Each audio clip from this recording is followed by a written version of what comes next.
Welcome to Waters World. I'm Jesse Waters. The Waters Awards. That is the subject of tonight's Waters Words. Now, in honor of the Academy Awards this weekend, our producers thought it would be fun to host our own award show. Let's begin with our first category. Best Actor in a Political Drama. Here are the nominees. Cory Booker at the Kavanaugh confirmation hearing.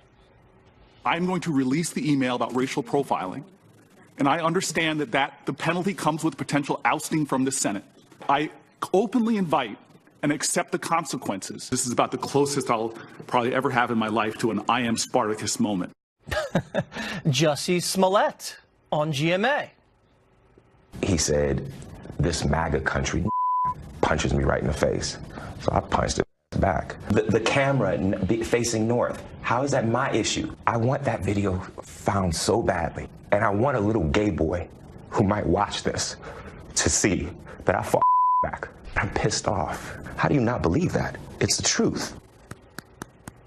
And Rachel Maddow on MSNBC. Trump administration officials have been sending babies and other young children. Oh, hold on.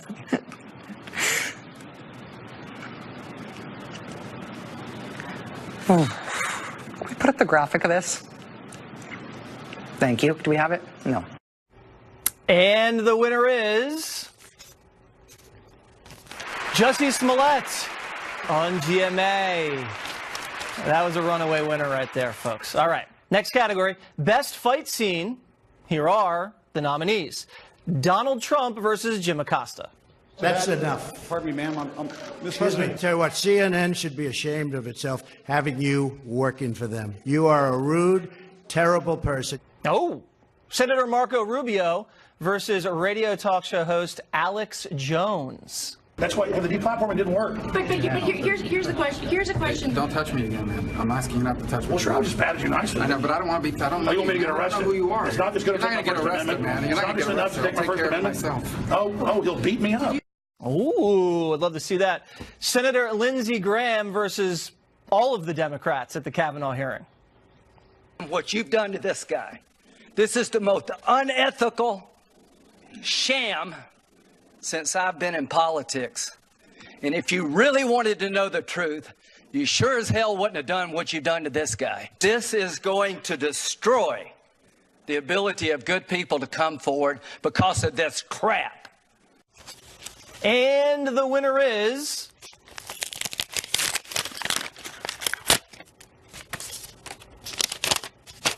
Trump versus Jim Acosta. And with an honorable mention for the White House intern who had to get her hands very dirty. All right. Next category, most politically correct. All right. Here are the nominees. The University of Maryland for creating a support group for white students who feel, quote, confused before, during, or after interactions with minorities. All right. Also nominated, Northeastern professor Susanna Walters, a gender studies professor who wrote that men should, quote, step away to make room for women as they, quote, have every right to hate you. And our final nominee, Minnesota State University professor Eric Sprankle, who said that the Virgin Mary did not give consent to become pregnant with Jesus Christ. Okay? And the winner is Minnesota Professor Sprankle. That was an easy one. Sprankle, I thought there was an immaculate conception. You give consent for that. New category. Best Political Comedy.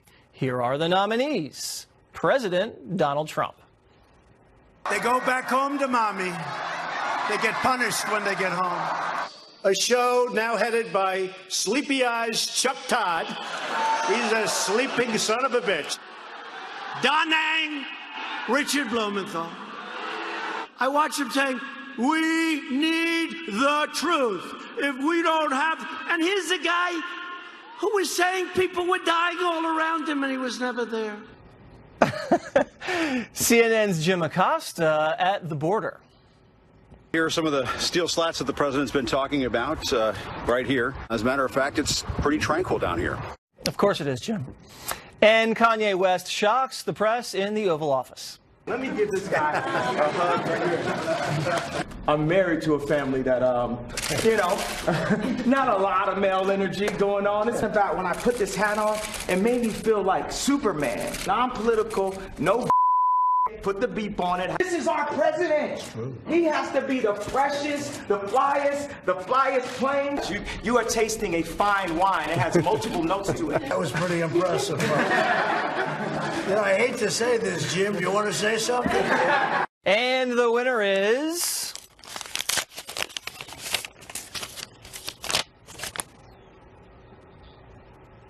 Donald Trump. He wins it every year. It's just not fair.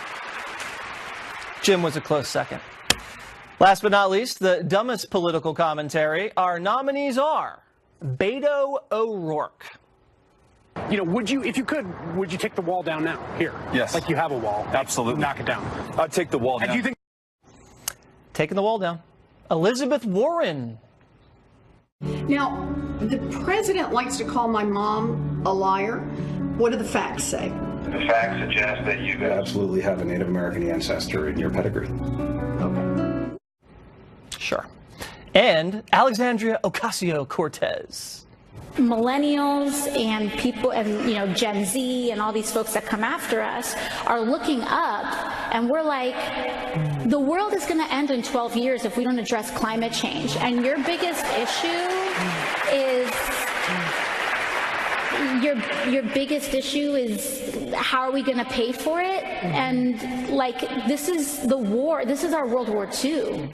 World's going to end how long? How many years?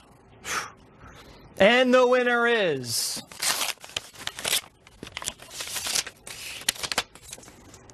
Pocahontas.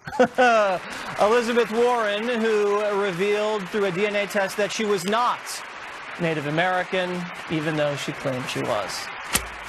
That is it for the Waters Awards. I'd like to thank all of our winners for their outstanding work this year, and for the losers, better luck next time.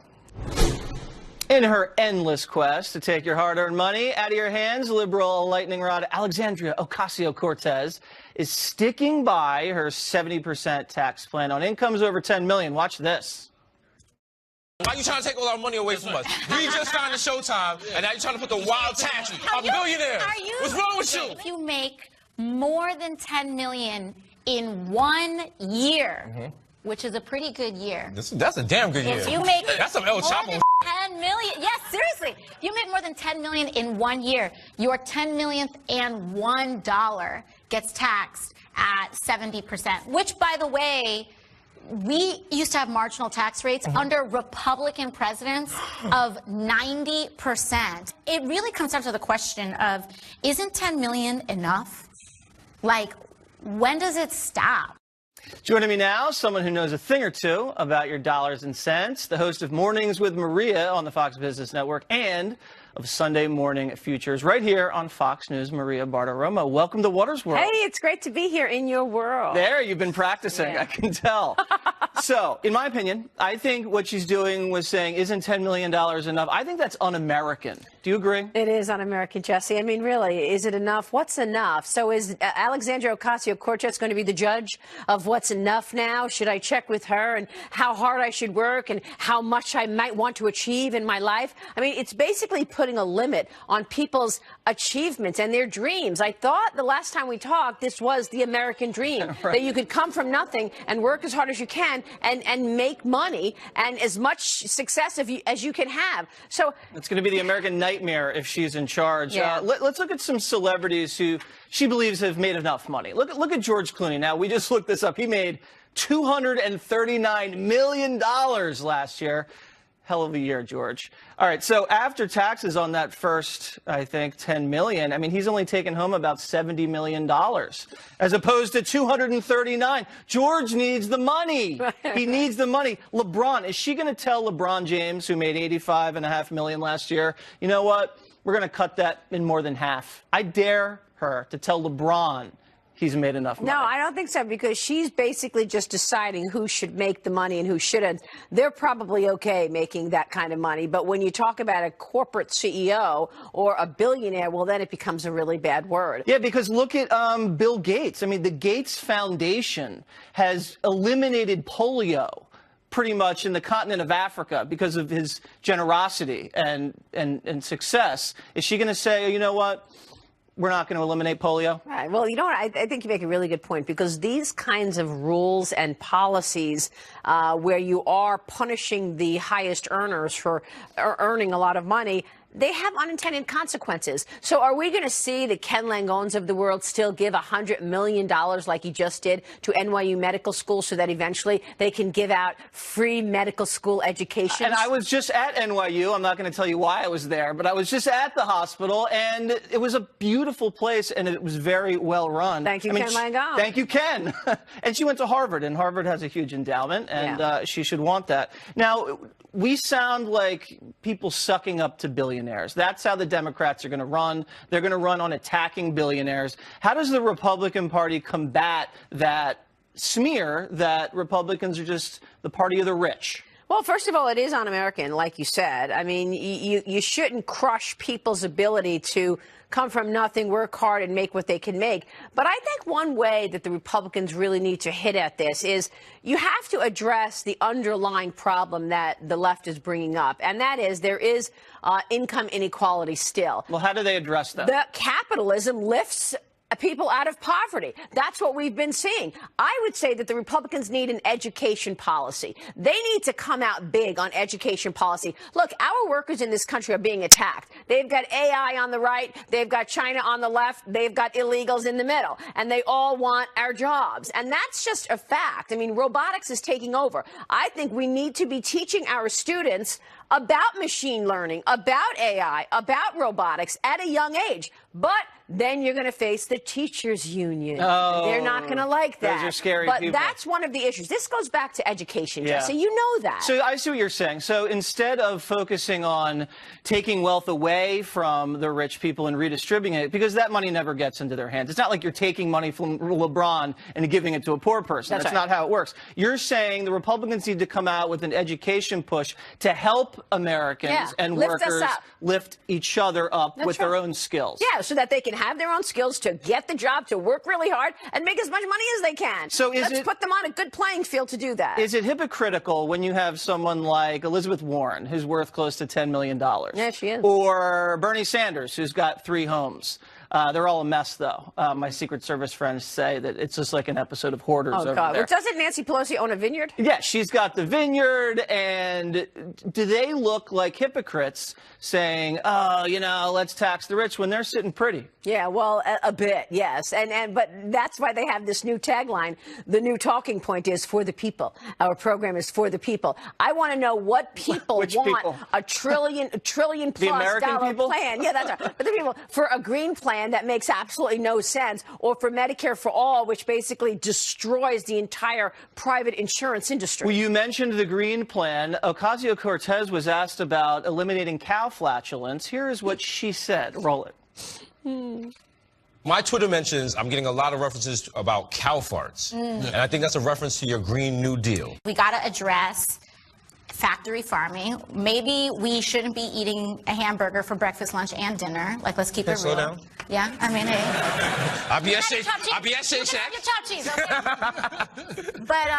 But we have to take a look at everything, and what we need to realize is that climate change is about every choice that we make in our lives. Oh, don't come after the hamburgers. No more hamburgers Dangerous. for you, Jesse. No soup.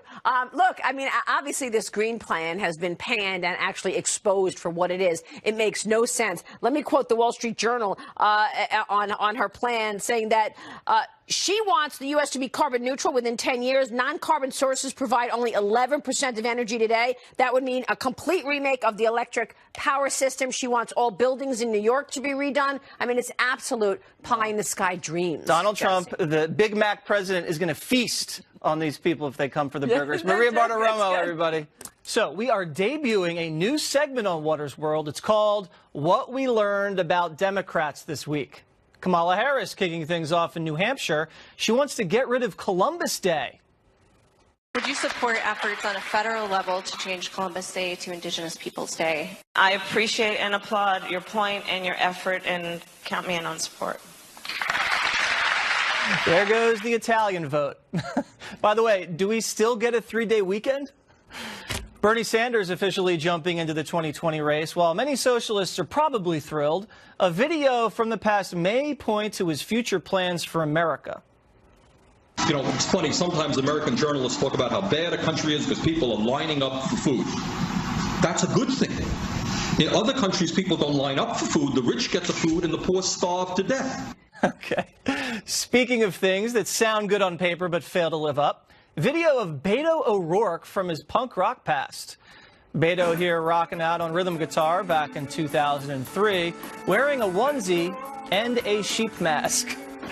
But that's not the only questionable costume the Texas native has donned. Beto here dressed to impress, wearing a dress? But even scarier. FBI statistics revealing Minneapolis, Minnesota as the top hotbed for terror here in America. FBI stats showing 45 Somalis have left the city to join ISIS or al-Shabaab, and another dozen arrested while trying to leave for ISIS. By the way, Minnesota's 5th congressional district, which includes Minneapolis, repped by none other than freshman firebrand Rep. Omar, who has defended wannabe terrorists in the past, not making any connections, just pointing out the facts. Joining me now, counselor to the president, Kellyanne Conway. How are you doing, Kellyanne? Hi, Jesse. So I wanted to play some sound of Senator Harris talking about reparations and her support of them. Listen to this. America has a history of 200 years of slavery. We had Jim Crow. We had legal segregation in America for a very long time. People aren't starting out on the same base in terms of their ability to succeed. And so we have got to recognize that and give people a lift up. So you are for some type of Yes, I am. reparation? Okay. Yes, I am. Okay, more craziness from the Democrats, Kellyanne. I don't see why she doesn't sponsor a bill. She's a senator. Put it up to a vote. She should do that. Actually, some experts say this could cost trillions of dollars, and none other than our first African-American president, Barack Obama, did not show support for this when asked many different times. Hillary Clinton, Bernie Sanders, other top Democrats. I think Kamala Harris, after having a really good rollout and really good fundraising numbers, has been stumbling quite a bit. I agree. I'd say the 4 S's really quickly. Smollett, as in the guy she called her friend, one of the kindest, gentlest people she knows, who's been turned out. Now he's the target of a criminal investigation. Socialism, she said she's for Medicare for all. How many people work in the private insurance industry in her home state of California would lose their jobs if we had Medicare for all? 180 million people or so would lose their private insurance. Also, I would say the smoking. Her own father came out against her, saying, how dare you stereotype our Jamaican heritage by saying smoking pot is okay. And then, of course, shopping. Because we want female candidates to all be looked upon as serious, so she went shopping for the Joseph and the Amazing Technicolor jacket with female reporters. Yeah, and the reporters were helping her try it on and yucking it up. I can't imagine if the roles were reversed there. You brought up Jussie Smollett. You know, alleged attack, everybody said. No video evidence, but that was an alleged attack. And then we have an actual attack, so we believe, out in Berkeley, where a Turning Point USA young conservative student was punched in the face. Video evidence, let's watch. Jesus Christ. What?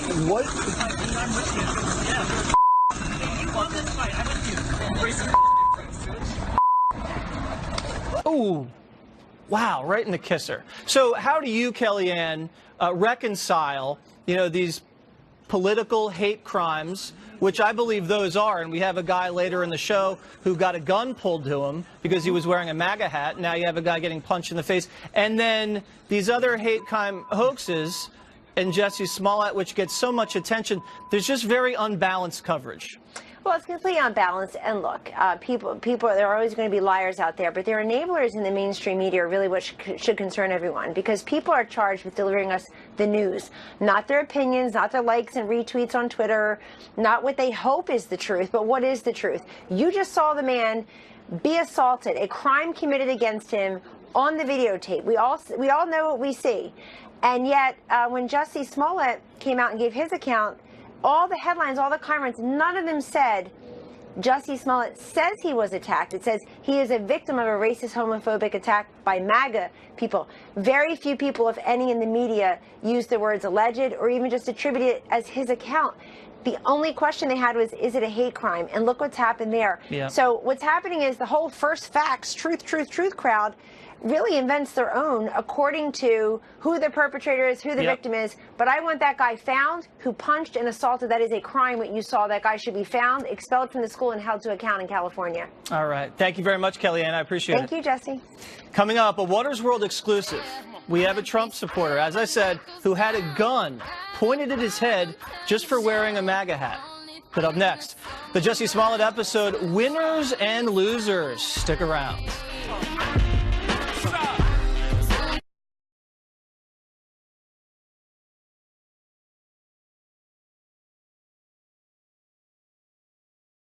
It was a Muslim or a Mexican or someone black, I feel like the doubters would have supported me a lot much more. Race, just one of the many parts of Jussie Smollett's story to quickly unravel and blow up in his face.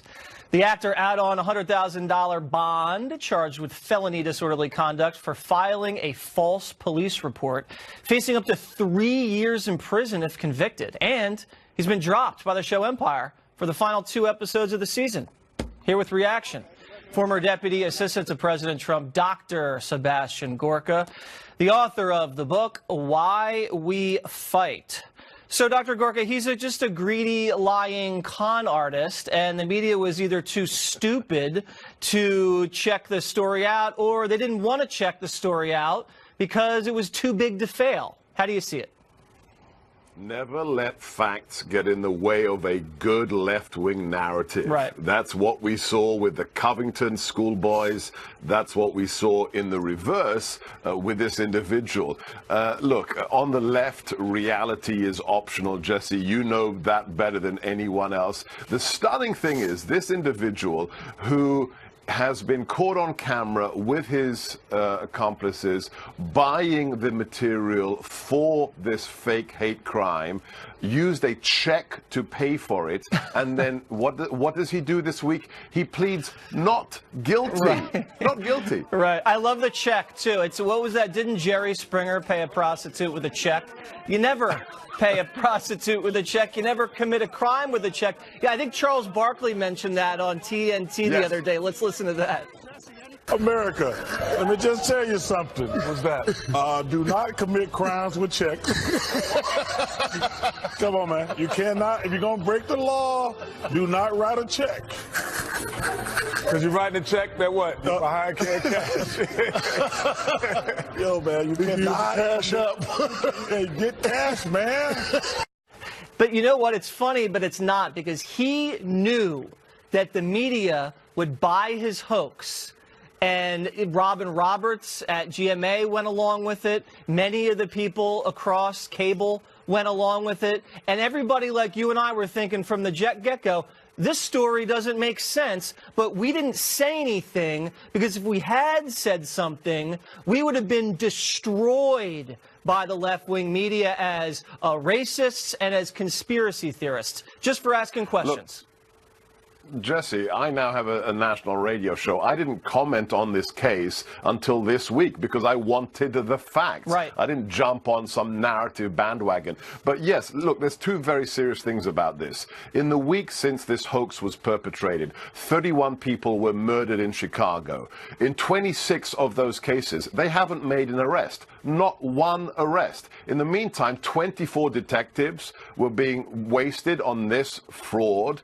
Secondly, this individual has actually perpetrated a hate crime because he's blamed white Trump supporters. This is a man who is a minority member and a homosexual and is in a TV show, or was until this week. In dozens of countries around the world, this person would never have had the opportunities that he's had in America. In dozens of countries, his sexual preferences would have led to him being a criminal, and in many countries in the Middle East, he would have risked execution just for being a homosexual.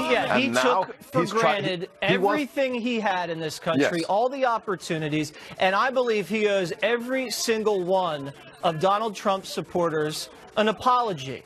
All 60 million of them, because that's who he actually framed. You mentioned earlier, too, you want to wait until the facts come out.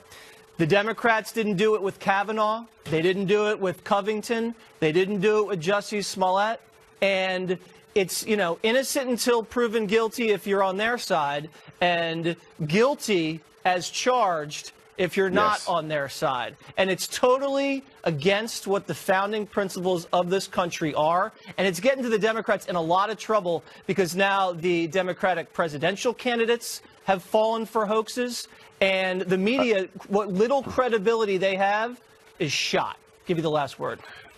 Yeah, just on Friday, Kamala Harris, who originally in a tweet called this a modern-day lynching, she tweeted out a statement on Friday. Nowhere did she apologize for jumping on the bandwagon and call this a lynching. This is a person who thinks she should be the next president of the United States. That's everything you need to know about the left, as my good friend Chris Palm said. And she was a prosecutor, so she should know, what to look for when people are perpetrating fraudulent acts. Dr. Gorka, got to run, but as always, I got to run. As always, listen to Dr. Gorka's radio show. You won't be disappointed. All right? Up next, an expert in hate crime hoaxes. He has this huge list. You are not going to believe what he's got.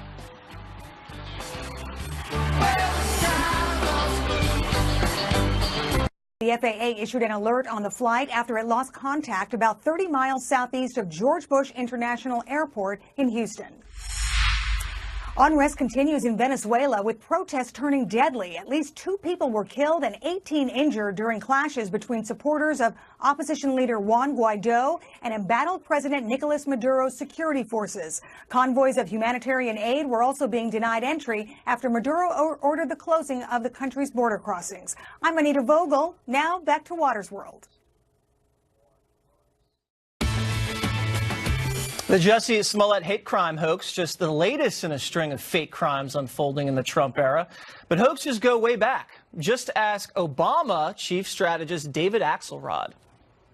In Chicago, there was an old tradition of throwing a brick through your own campaign office window and then calling a press conference to say that you'd been attacked. Here to run us through some of the hate crime hoaxes making headlines, freelance journalist Andy Ngo. So, Andy, you made a lot of news this week because you posted on your Twitter feed all of these hate crime hoaxes going back. There's just dozens and dozens of them. It really picked up, I think, right during the Trump election, but right even for that summer, all the death threats at these Jewish community centers across the country. Everybody blamed Trump supporters. The rise of Trump, this is what we were going to see if Trump were elected. What really happened with those threats, though? The incident you're referring to was perpetrated by Juan Thompson, a black man who used to be a reporter with left-wing media outlet The Intercept. Now, he has, if you looked on his social media history, he expressed many racial grievances, and for whatever reason, he made many death threats to Jewish institutions across this country, and that was used to of course, the media used that to blame Trump for creating a so-called climate of anti-Semitism. Right. So at this point in the summer of 2016, the media is already starting to foment the beginning of the Trump hate crime era, but it was a black journalist, not a Trump supporter, that was calling in these threats. And then November 2016, right after the election, they really start to percolate, these hate crime hoaxes. South Philly neighborhood vandalized with pro-Trump, anti-black messages, Trump rules, black bitch spray painted onto cars and homes. That's just one example. What happened there? Well, it was a black man who was responsible for that. And I think that particular incident highlights that not only are these hoaxes amoral, they're not really good liars. Nobody says Trump's rules, similar to like nobody would say this is MAGA country. Yeah, I know. Some of these slogans, these things don't come out of the mouths of Trump supporters. Trump rules. This is MAGA country. I mean, alarm bells go off. I mean, I have dozens and dozens of, swastikas being painted, people writing the N-word all over things. And in case after case after case, these people are perpetrating hoaxes, and these are not Trump supporters that are doing it. We're not saying that hate crimes don't exist. They do, and they're horrific, and they should be prosecuted to the fullest extent of the law, but fake crimes also need to be prosecuted. In your opinion, and you've studied this and you've seen this, psychologically, why do people commit hate crime hoaxes? I have not studied this academically, but it's of my view that because I was in university not too long ago, and the prevailing ethos and culture there was that of grievance and victimhood. And I think what we're witnessing now is that this grievance ideology and victimhood culture has leaked out of the academe into mainstream society, culture, and politics. We're seeing it really as a cynical ploy being used particularly by some Democratic presidential hopefuls. I think it's emblematic of an illness in America where we are essentially worshiping victimhood. And I think the lesson to be learned is that to expect more of this, as long as skepticism and caution is demonized and that we are told over and over to always believe an alleged victim. Victims absolutely exist, but case after case, as we had in the past, we had Tawana Brawley. Yeah, I mean, listen, this culture continuously rewards victims. They can be financially awarded in academia. They get fame, everything. And the minute you question that, all hell rains down on you. And it's a sad state of affairs. All right, Andy, got to run. Thank you very much for your reporting. My pleasure. Still ahead, a man who had a gun pulled on him for being a Trump supporter. But first, what political slogans are working and which ones are not? Build that wall. Build that wall. Build that wall. We are building a wall on the southern border. Building a wall. We will build the wall. Build a great wall along the southern border. Build that wall. Build that wall. Build that wall. Build the wall, make America great again. Political catchphrases can make or break a candidate as a powerful rallying cry. Here to look at the effectiveness of political phrasing, pollster Frank Luntz. All right, Frank, you're the best at this in the business. When the president says build the wall, and he's talking about the wall constantly, is that a good move, or is there another word that you would like him to use? Well, I don't choose what words he uses. He should know that 41% of Americans want to build that wall. A majority in the lower mid-50s want to build a barrier. Over 70% want a combination of technology and people and some sort of barrier. So he should be saying build that barrier. Build that barrier. No, but you know what? This is more than an applause line. And if he wants to go from 41% job approval up to 50%, he's got the right idea. But in this case, build a wall appeals to his base, most of the viewers who are watching right now. Right. But he could be doing so much better if he expanded the communication. Okay. Also, a phrase used constantly by the left and the right, collusion, but also the witch hunt, which the president likes to say. Let's listen. This is a pure and simple witch hunt. Phony witch hunt. The Russian witch hunt. The witch hunt that's been going on forever. No collusion, no nothing. Zero collusion. No collusion at all. Okay. Collusion and witch hunt and hoax. What do you make of those?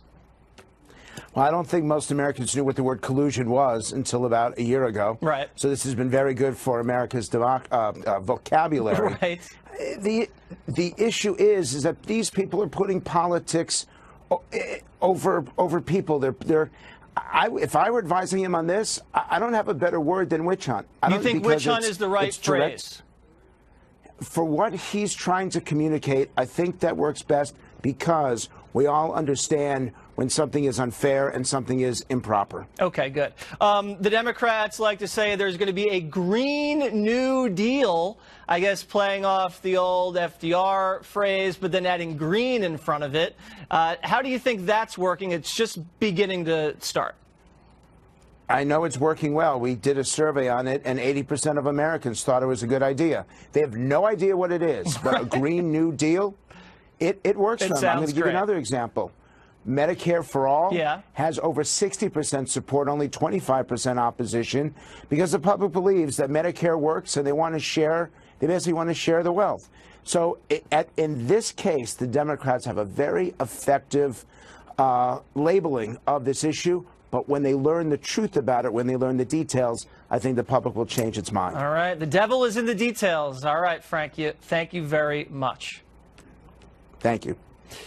A Kentucky man held at gunpoint just for wearing his MAGA hat. He joins me next on Water's World.